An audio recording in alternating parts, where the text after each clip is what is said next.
A smile is not human.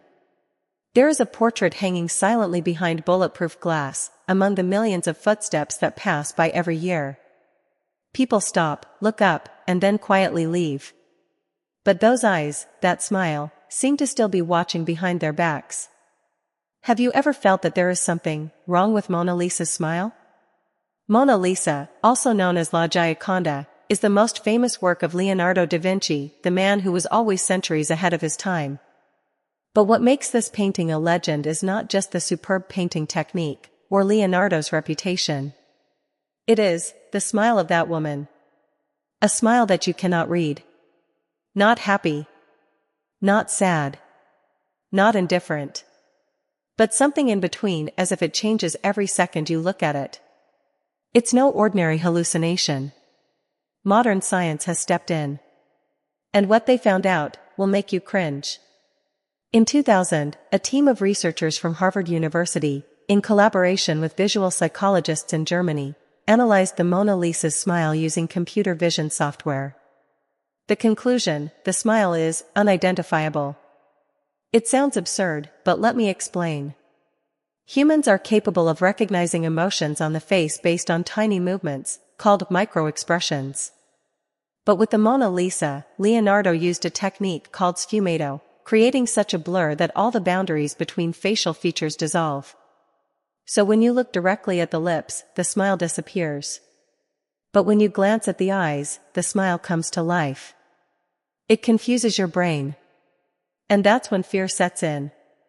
Her smile is like, she knows something you don't, one expert once said.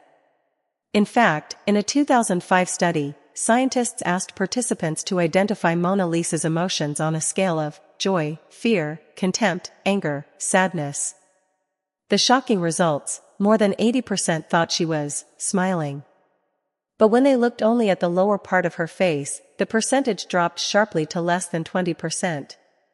What's going on? What did Leonardo do with that smile? You know what's the strangest thing? Over 500 years later, Mona Lisa's smile has not changed. But the way we perceive it changes over time, over mood, even over time of day. A work of art that doesn't move. But it's always alive. Always looking. Always smiling. So, who is the woman in the painting? Is she real? And does that smile belong to a real person? Or is it something else? You haven't heard it all. Part 2, Leonardo and the non-existent model. Who is the woman in the painting? For more than 500 years, no one has been able to definitively answer that question. There is a theory that it is Lisa Gherardini, the wife of a silk merchant in Florence. But there is no real evidence to confirm this. No signature, no clear notes, no diary entries from Leonardo about her. Nothing. Just a woman with a strange gaze and an unfathomable smile. Don't you see something wrong?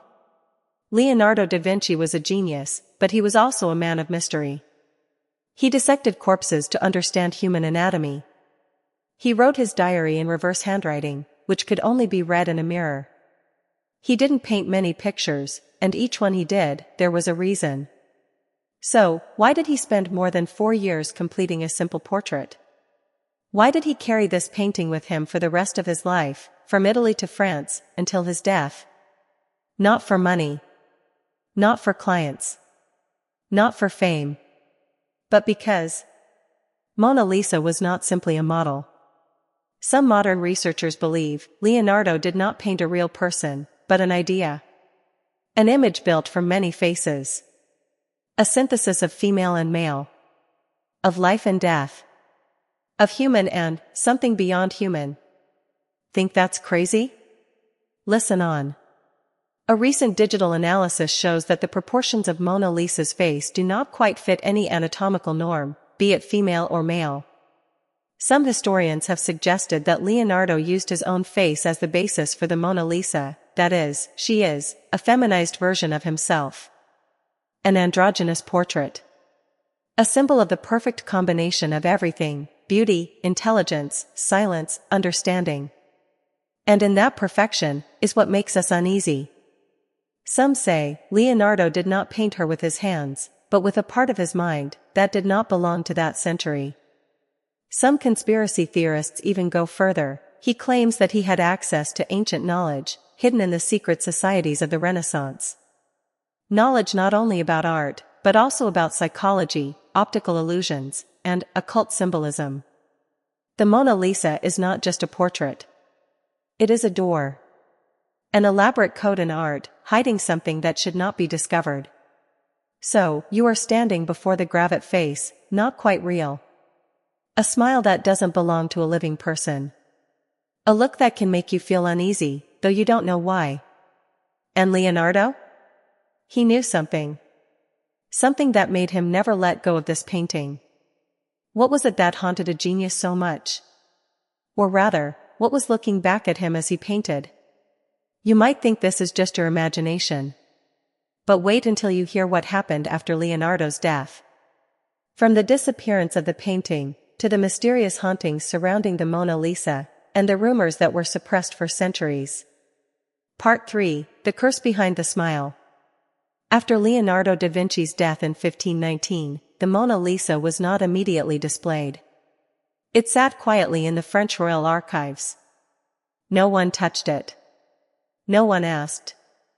It took nearly 200 years for someone to bring it to light.